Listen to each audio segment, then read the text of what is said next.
How to redeem Best Buy gift card online. Hey everyone, welcome back to our channel. In today's video I will guide you on how you can redeem a Best Buy gift card online, so make sure to watch the video till the end.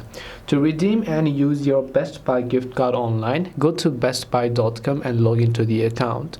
Then just make sure to add the products that you want to buy to your cart and then tap the cart icon from the top right hand side of the screen.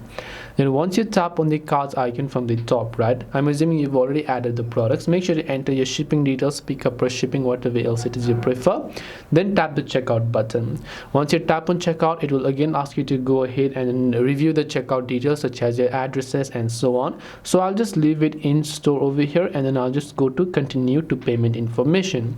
So when I go to continue to payment information over here, on the next page I'll be able to enter my payment details. So where if I want to go ahead and basically enter my payment details, I have to go ahead and then actually also add a gift card, because there is going to be a gift card option. So right here under it you can see credit or debit card number, but you can see here use a Best Buy gift card, store credit or discount code. So you can tap on this option here. Just make sure to enter the card number or the discount code, enter the pin if it is required, and then tap the apply button in order to apply the changes. This way you can redeem Best Buy gift card. Hope this video was very helpful. If you have got any questions, feel free to leave them down below. Thank you for watching till the end and see you soon in the next video.